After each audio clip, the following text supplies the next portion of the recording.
Hello दोस्तों, स्वागत है आप सभी का स्लीपी क्लासेस में। दोस्तों, बैक टू बेसिक्स में आज सीसैट के बारे में कुछ पढ़ाई करते हैं एंड एक इंपॉर्टेंट कॉन्सेप्ट में चाहता हूं आपको समझाना, प्रोबेबिलिटी से जो जुड़ा हुआ है। ठीक है दोस्तों, तो चलिए शुरू करते हैं। मैं आपको एक पास्ट ईयर एक क्वेश्चन है, पंजाब पीसीएस में सवाल पूछा गया था।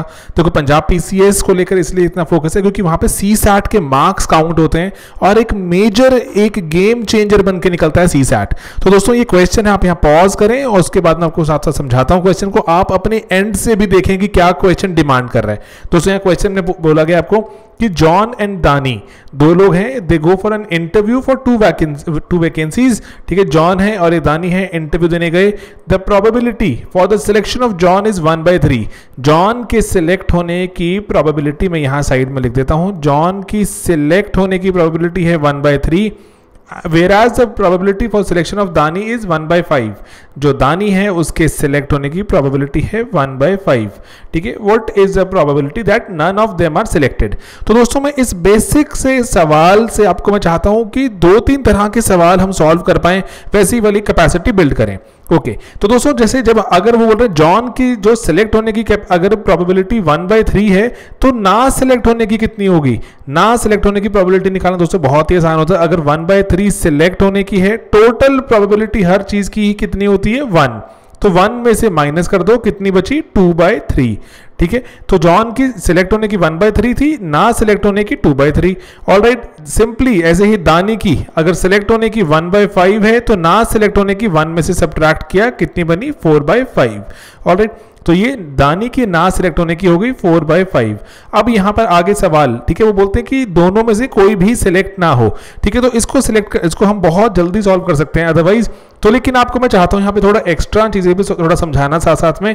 ओके, हमारे पास क्या क्या टोटल केसेस हैं कि अच्छा, जॉन भी इंटरव्यू देने गया, दानी भी इंटरव्यू देने गया, जॉन भी सिलेक्ट हो गया, दानी भी सिलेक्ट हो गया।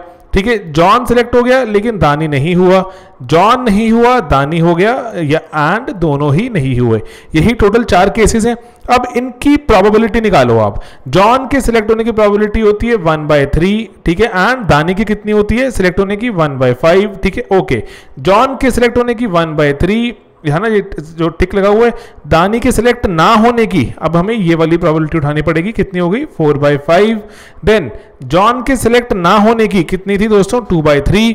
ठीक है, यहां पे सिर्फ मैं लिखता जा रहा हूं, भी कुछ नहीं कर रहा। और दानी की सिलेक्ट होने की कितनी थी 1/5। एंड देन लास्ट, जॉन की सिलेक्ट ना होने की 2/3, दानी की सिलेक्ट ना होने की 4/5। ठीक है, तो ये वेरियस प्रोबेबिलिटी आ गई। अब आपको सवाल में जो भी पूछा होता आप आराम से सॉल्व करते, आंसर निकालते।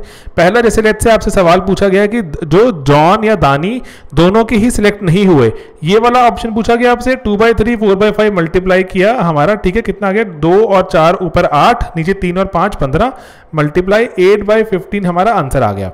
ठीक है, ये तो हो गया बहुत सिंपल सवाल। लेकिन अगर आपको यहां पूछा जाता कि कम से कम एक तो सिलेक्ट हो, कम से कम एक तो सिलेक्ट हो, बाकी कितने बचे हमारे पास, जो भी आपको सवाल जैसे भी बनाई जाए अब आप इजीली सॉल्व कर सकते हैं। ओके, जैसे आपको बोला था कि ऐसा बताइए वो प्रोबेबिलिटी जहां पर जॉन भी सिलेक्ट हो एंड दानी भी सिलेक्ट हो, तो 1/3 1/5 मल्टीप्लाई किया 1/15 है सर वो प्रोबेबिलिटी कि दोनों ही सिलेक्ट हो जाएं। अच्छा, आपसे पूछते हैं कि दोनों में से सिर्फ एक सिलेक्ट हो, या जॉन या दानी। ओके, तो वो कौन सा केस है, मैं पेन का कलर बदलता हूं, तो वो ये वाले केसेस हैं। ठीक है, 1/3 4/5 मल्टीप्लाई किया, कितना बना, ऊपर था 4, नीचे कितना था 3 और 5 15। एंड देन ये वाला केस भी है कि जहां पर दोनों में से कोई एक सिलेक्ट हुआ, जॉन नहीं हुआ, यहां दानी हो गया, तो 2 × 1 2 हो गया, एंड देन 3 × 15 इज 5 इज 15। तो ये 2 केसेस हैं, इनको ऐड किया, 4 + 2 ऊपर बना 6, दोनों को ऐड कर दिया एंड नीचे 15 कॉमन। ठीक है, तो ये 6/15 आ गया, ये 3 पे कैंसिल हो गए, तो ये बना 2/5। तो दोनों में से एक सिलेक्ट हो, अगर आपसे पूछा जाए कि दोनों में से कोई एक सिलेक्ट होता तो 2/5 हमारी प्रोबेबिलिटी आती। तो एक सिंपल से सवाल से हम 2-3 तरह के सवाल यहां देख सकते हैं कि पेपर में हमसे जो पूछेंगे हम अकॉर्डिंगली बता सकते हैं। एंड प्लस माइनस ही करना होता है, मल्टीप्लाई ही करना होता है, बहुत सिंपल सवाल होते हैं, ये छोड़ने नहीं है सवाल। हम और भी सवाल सॉल्व करते जाएंगे। एंड अपने जैसे आज के जैसे पूरा दिन ही हमने सीसैट के लिए रखा, मैंने आपको पहले जो सुबह मॉर्निंग में 2 मिनट सेशन में भी सीसैट का सवाल कराया, अभी भी सीसैट किया, शाम को भी मैं आपको 5 सवाल सीसैट के और सॉल्व करवाऊंगा। आराम से सॉल्व करते रहो, समझते रहो, जानते रहो, पढ़ते रहो। सीसैट अगर आप पंजाब पीसीएस टारगेट कर रहे हैं या ऐसा कोई एक एग्जाम टारगेट कर रहे हैं जहां एप्टीट्यूड के मार्क्स काउंट होते हैं, दोस्तों वहां पर एग्जाम में आपको सिर्फ स्पीड चाहिए, एक स्किल बिल्ड करना है स्पीड का। तो हमारे कोर्सेज भी हमने चला दिए। हमारा YouTube पर दोस्तों एक्सटेंसिवली, हमारे YouTube पर जो सीसैट ही बहुत सारा दिया हुआ, इतने सारे बच्चों ने सीसैट पढ़ के, जी वाला एप्टीट्यूड पढ़ के, ना सिर्फ सीसैट, अपने स्टेट पीसीएस दोस्तों, इवन की कई लोगों ने तो कैट में भी अच्छे मार्क्स ले लिए। आप कमेंट सेक्शन में देख सकते हैं, लोगों ने 11वीं 12वीं में प्रोबेबिलिटी एटसेट्रा के जो कॉन्सेप्ट सॉल्व कर दिए। IIT JEE का एक सवाल सॉल्व हो गया, एक बच्चे ने लिखा हुआ है। तो दोस्तों इसीलिए बता रहा हूं कि बहुत सिंपलिस्टिकली सवाल सॉल्व किए, लेवल अच्छा बिल्ड हो जाता है, आपके पास स्पीड बिल्ड हो जाती है। वही एक काम कर रहे हैं कि एक आपको सीसैट में स्पीड देने की ट्राई कर रहे हैं। जो यूपीएससी अगर टारगेट कर रहे हैं तो आराम से सीसैट निकाल लेंगे, लेकिन अगर कोई और दूसरा एग्जाम टारगेट कर रहे हैं जहां पे सीसैट काम आता है, तो वहां पर भी हमारी प्लेलिस्ट आपकी मदद करती है। ठीक है, यूट्यूब की हमारी सारी की सारी प्लेलिस्ट आपकी मदद करेंगी।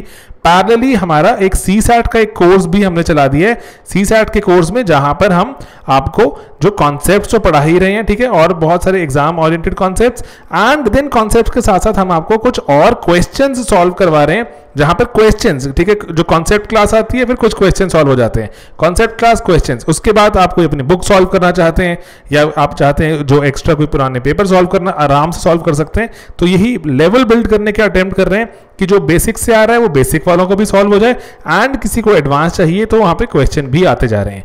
ठीक है, तो एक सिंपल सा अटेम्प्ट है। यूट्यूब की प्लेलिस्ट को एक्सटेंसिवली यूज कीजिए, बहुत सारा कॉन्सेप्ट है वहां पर, एंड उसके साथ साथ यहां पर आप अगर चाहें तो बहुत ही सुपर कॉस्ट इफेक्टिव कोर्सेज डालें तो आप कोर्सेज को भी अवेल कर सकते हैं। ठीक है दोस्तों, sleepyclasses.com पर पीसीएस प्लेलिस्ट आपको दिख जाएगा, वहां पर आराम से आप अवेल कर सकते हैं।